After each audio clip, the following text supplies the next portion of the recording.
પ્રધાનમંત્રી નરેન્દ્ર મોદી આજથી 3 દિવસ ગુજરાતની મુલાકાતે આવતીકાલે અમદાવાદ ગાંધીનગર મેટ્રોના બીજા તબક્કાનો પ્રારંભ કરાવશે. પ્રધાનમંત્રી આવતીકાલે ગાંધીનગરમાં ગ્લોબલ રિન્યુએબલ એનર્જી ઇન્વેસ્ટર્સ સમિટનું ઉદઘાટન કરશે અને ભુજ અમદાવાદ વચ્ચે ભારતની પ્રથમ વંદે મેટ્રો ટ્રેનનો વર્ચ્યુઅલી પ્રારંભ કરાવશે. અમદાવાદમાં 8,000 કરોડ રૂપિયાના વિકાસ કામોના લોકાર્પણ અને ખાતમુહૂર્ત કરશે. પોલીસ અધિકારીઓને દર સોમવાર અને મંગળવારે ફરજિયાત સામાન્ય નાગરિકોની રજૂઆત સાંભળવા ગૃહ રાજ્યમંત્રી હર્ષ સંઘવીનો આદેશ. ધાર્મિક સંસ્થા કે ગૌશાળા બનાવવા થતા જમીન કૌભાંડ અંગેના કેસોની તપાસ સીઆઈડી ક્રાઇમને સોંપવાનો રાજ્ય સરકારનો નિર્ણય.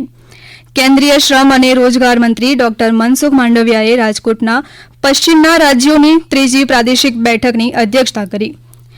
અંબાજીમાં ભાદરવી પૂનમનો મેળામાં આવતા શ્રદ્ધાળુઓ માટે પ્રાથમિક સુવિધા સાથેના વોટરપ્રૂફ ડોમની વ્યવસ્થા.